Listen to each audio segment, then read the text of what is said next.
Cost of labor can be grouped into two main categories, direct and indirect.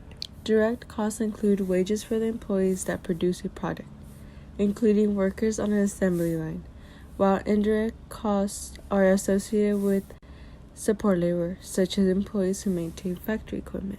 If the cost of labor is improperly distributed, it can cause the price of goods or services to shift away from their true cost and damage profits. A wage is paid by an employer to an employee in exchange for getting work done. Payment may be calculated as a fixed amount for each task completed, or daily rate, or based on an easily measured quantity of work done. Wages are part of the expenses that are involved in running a business. Wage differences, even in countries where market forces primarily set wage rates, studies show that there are still differences for work based on sex and race. For example, according to the U.S. Bureau of Labor Stats, in 2007, women of all races made approximately 80% of the median wage. This is likely due to the supply and demand for women in the market because of family obligations. White men made about 84% of the wages of Asian men and black men 64%. These are the overall averages and are not adjusted to the type, amount, and quality of work done. In the United States, 75 million workers earned hourly wages in 2012, making up 59% of the employees. 14 states and a number of cities have set their own minimum wage rates that are higher than the federal level. For example, the cost of living is higher in New York than in the suburban city. Demanding the housing and food is higher, which means higher prices for consumers.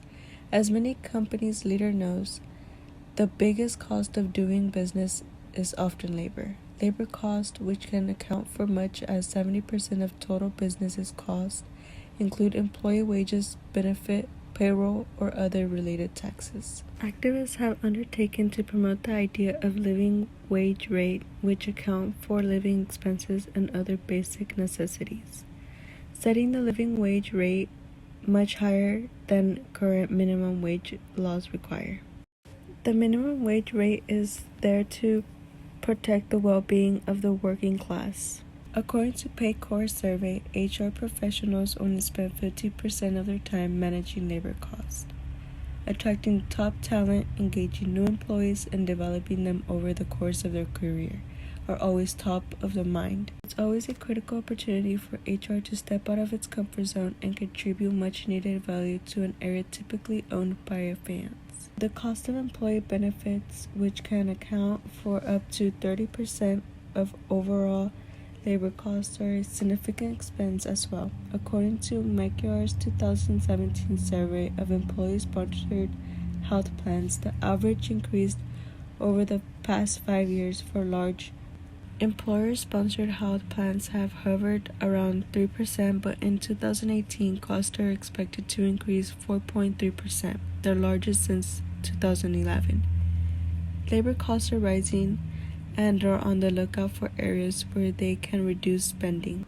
If the direct labor hourly rate is $10 and it takes 5 hours to complete one unit, the direct labor cost per unit is $10 multiplied by 5 hours, or 50. Standard direct labor cost per unit rates lets you set a tolerance range of direct labor cost. You can use this information to identify and investigate why your actual costs are higher or lower than your standard direct labor per unit cost. Knowing the direct labor cost per unit makes pricing and margining management much easier. The direct labor hourly rate, also known as a labor rate standard, includes the hourly pay rate, benefit cost, and your portion of employee payroll taxes.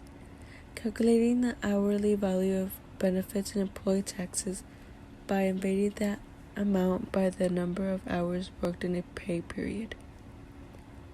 Direct labor hours, also known as the direct labor standard, is the number of direct labor hours it takes to produce one finished item. If you produce goods in batches, you must calculate per unit direct labor hours.